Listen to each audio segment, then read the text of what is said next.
Three things: drug interactions, ceiling effect, and toxicity.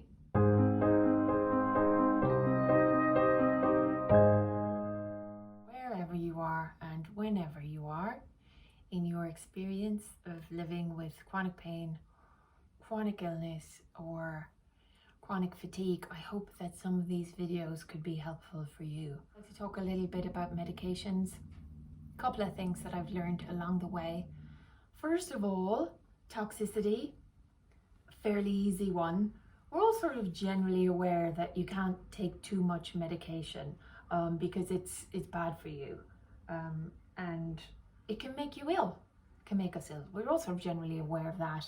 You know, medications come with a little leaflet inside, which we should all read, a little leaflet inside that indicates what the proper dosages are. Some over-the-counter medications, you know, even have it printed on the outside of the packet.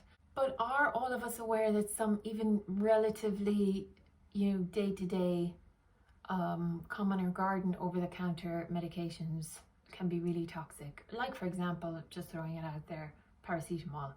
So in larger doses, paracetamol is toxic and is very dangerous. Second of all, ceiling effect. In my mind, it's sort of like the maximum amount of medication that your body can absorb. I think that that's slightly incorrect, and I think the more correct way of thinking about it is that it is recognized that after a certain dosage, your body, the effect of the medication just reaches a plateau. So it's not going to do anything more. And ceiling effects are really important. Why for us? Well, because we take so many medications that have been prescribed for us that a lot of the time it's difficult to remember whether or not you've taken the dose. Nobody wants to be taking more of these drugs than we have to, right? They all have side effects. They all have pros and cons. So we don't want to be taking more than is necessary or useful. And so that's the thing to bear in mind about the ceiling effect. Why is that not explained on those pamphlets? You know, why is there not a little section on the pamphlets on the inside of the packet of tablets that just says FYI ceiling effect? I don't know. How do I keep track of things? Well, it's a pretty basic old school way of keeping track of stuff. But I use a good old-fashioned pill counter. You can get these in your local chemist, your local pharmacies. How they work is they're marked Sunday, Monday, Tuesday, Wednesday, Thursday, Friday, and you've got, this is an AM and PM one. I can show you that this pops out. Pops out, pops back in. And, you know, satisfying click. There are also apps that you can use, apps for counting your tablets. Look, for many years I didn't use one. I think when it gets to the point where you have to take multiple different tablets, they all look the same, by the way, a lot of the time. They all look very similar. Yeah, it's just, you know what? It's actually a time saver because, okay, you do have to sit down and like do this thing where you get the packet, right? And you pop out all these, pop, you know, and then you have to put them into this. But the joy of this is that if you're in a hurry and it's the morning time, then you can just go, and then, you see, you get all, whatever you can take together, you can just do that and go. So it's a bit of a time saver in that respect. That's my Luddite way of sorting that out, but you might fancy using an app. So maybe give that a go. Lastly, drug interactions, massively important. Do doctors ever warn us? Not in my experience. So you've got the leaf that comes in every box of tablets. That will have a section that states, if you're taking the following medication, speak to your doctor first. But there are more of them out there, I think, than are sometimes listed on those. As chronic pain patients and chronic illness patients, is we're often recommended to take what are not really medications but are classed as food supplements and therefore aren't very highly regulated. So vitamins, minerals.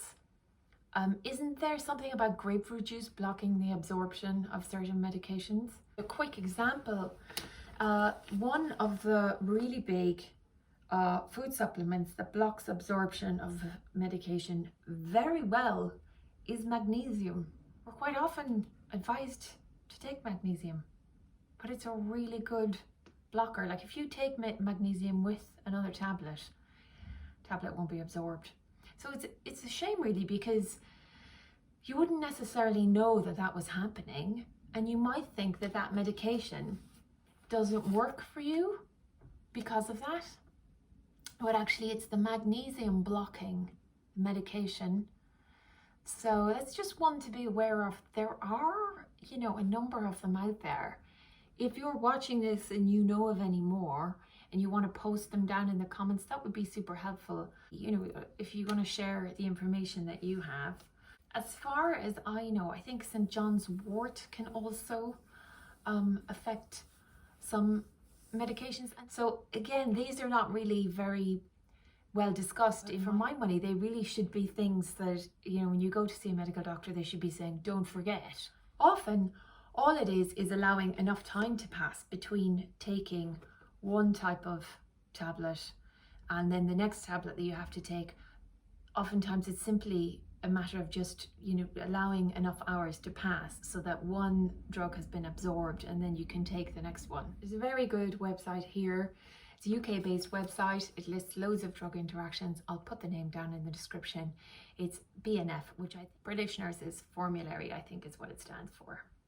One thing I'd like to mention is that I am making these videos in very small windows of time that are available to me where I'm functional, and I am conscious that they're not as, you know, well presented or as well scripted as I would like them to be. If you're watching this and you feel that I've got anything wrong, do post in the comments about where I've misdescribed things. You're not a trained investigative journalist. I'm not remotely close to a trained scientist or anything like that, so I struggle with a lot of these terms and concepts, and they are tough ones to get our heads around. So if you have any, you know, other information that you think would be helpful, just post in the comments.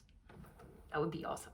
From my personal experience, it has been helpful to speak to other people who are living with chronic pain and chronic illness, and other people that I've met in patient support groups, not only to hear about their experiences, which are, you know, reassuring to hear about in many ways, but also I have actually learned things about my conditions. It was through speaking to other people that I met in patient support groups who had postural orthostatic tachycardia syndrome that I learned about the symptoms, and then I realized that, you know, the symptoms were really similar to what I was experiencing. And then I went to a cardiologist and he did a bunch of tests, and it turned out that I did have POTS, what is known as POTS. I'm just going to say that rather than reattempting the full name. So you never know, hopefully you might come across something in this video that's useful for you that you didn't know about before. I hope that you can go gently on yourselves and take care of yourselves, and I hope I see you on the next one.